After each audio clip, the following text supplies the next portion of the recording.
Assalamualaikum warahmatullahi wabarakatuh. My name is Elena Sofia and my partner Nur Atika will be doing an analysis on the Malay drama which is Nur.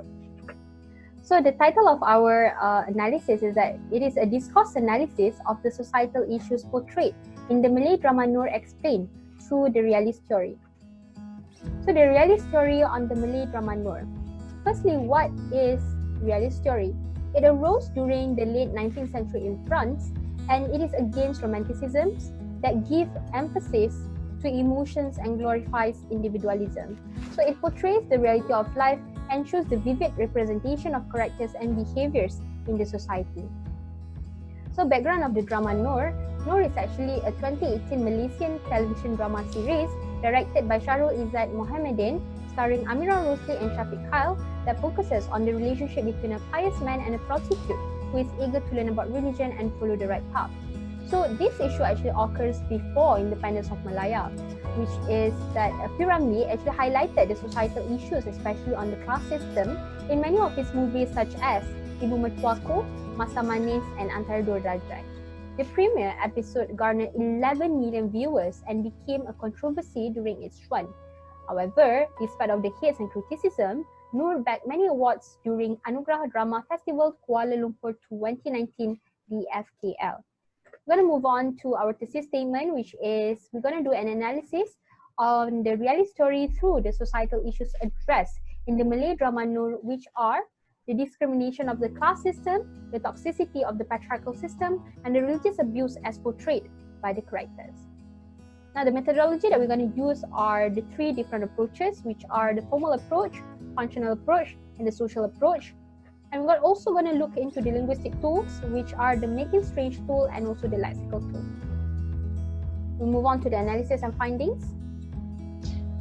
Okay, for the first one, from the formal approach, we're going to look about on the use of pronouns saya and awak in the Malay drama.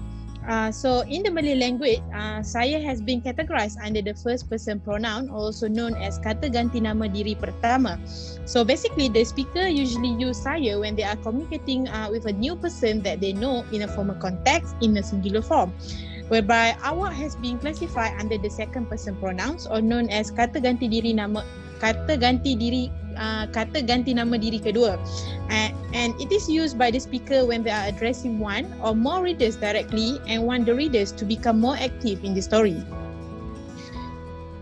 So as you can see from in this slide, we analyze based on the conversation between Ustaz Adam and Nur in episode 7.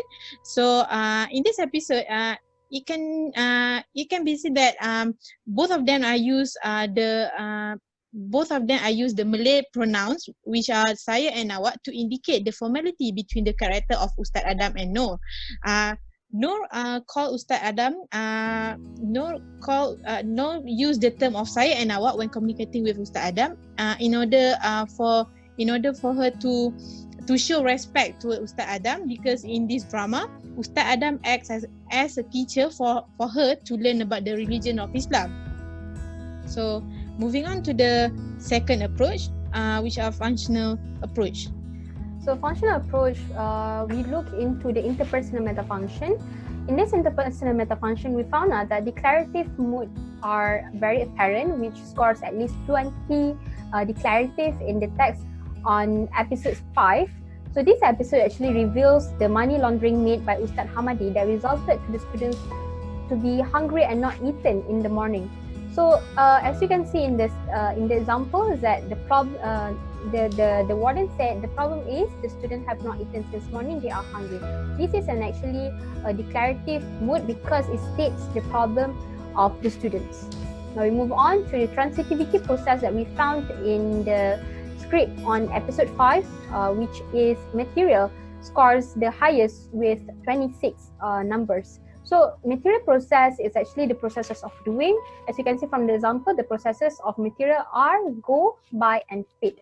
So this can be seen because the text requires Ustaz Mahdi to actually explain on why he did the money laundering.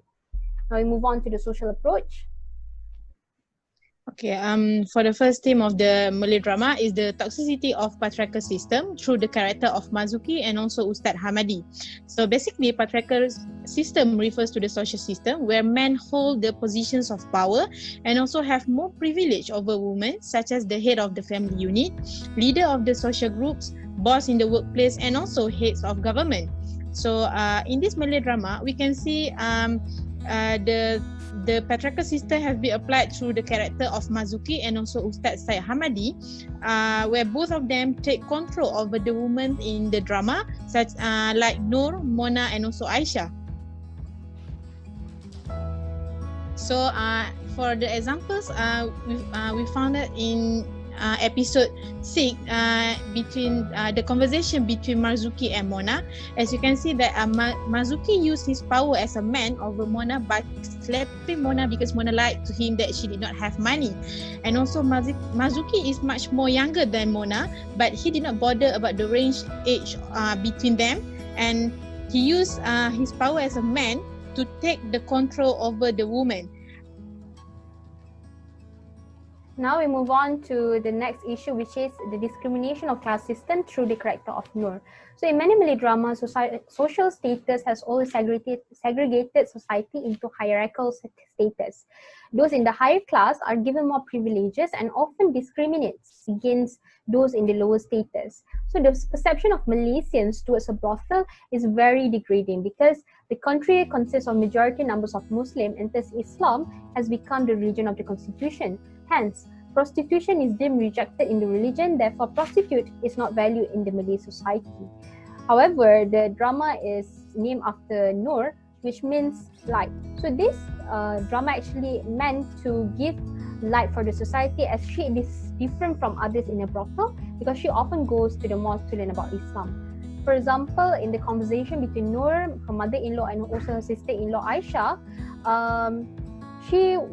Noor was denied her entry to the kitchen and given only limited access in the house. In the extension of the episode 13, the woman in the house avoid holding, washing, and eating the dishes made by Noor.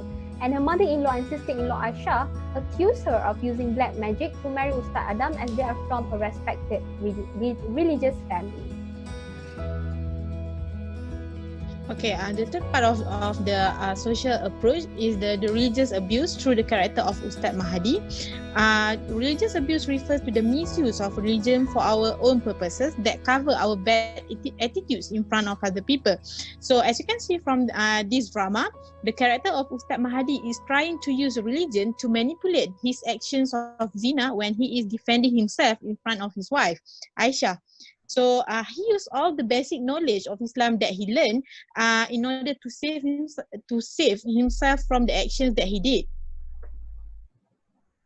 So for example, in episode 15, we can see that Ustad Mahadi was bringing back another woman to his house and commit zina between them, and Aisha found out that both of them are commit zina in their own room. So in Islam, a wife should not leave the husband alone and must ask the permission from the husband if they want to go out.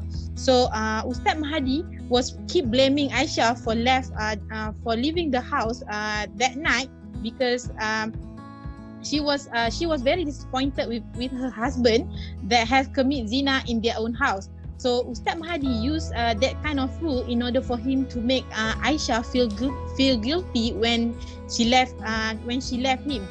And also, Ustad Mahadi criticized Aisha as a daughter of the religious leader to make Aisha feel guilty towards what she did to her husband. Now we're going to move on to the making strange tool. So the symbolization through the use of Sud Bunjut. So what is making strange tool? Making strange tool can be used by the discourse analyst to act as an insider or outsider while analyzing the text. This drama used the symbolization of Sud Bunjut that criticizes the superstitious in the Malay society. Today, most of society tends to believe in the use of superstitious things in order for them to achieve what they want in their life. As an outsider, we know that Sud Bunjut is used in the Malay cuisine to make soup and to make delicious cuisine. But then again, for the insider, we know that the use of Subunju in the Malay drama or in Nur indicate a superstitious belief because most of the mystical items will be wrapped in cloth. So what happened was that Aisyah was confused with Subunju and thought it was a mystic item that Nur puts into their dishes. Okay, so the last linguistic tool that we are using is the lexical tool to analyze this in this Malay drama. Okay, so we're gonna look at the lexical word through the use of harsh words. So mostly in this Malay drama, it shows that the actor mostly use the harsh word to portray the prostitute in this drama. So lexical tool refers to the use of word in the text by looking at the functions and also the meaning of the word that can fit into the context of the text. So the actor used a lot of harsh word to portray the character of filthy prostitute at the alley, whereby in this drama we can see through the character of Mazuki. He used the harsh words such as pelacur, hina and jantan to indicate how filthy the prostitute who works at the alley, because they are selling their bodies to in order for them to get the money. And also, Mazuki used harsh word when he is communicating with Mona to show that he is superior than Mona, despite of his age, which is much more younger than Mona. So in conclusion, realist theory aims to portray the reality of life through vivid representation of everyday situations.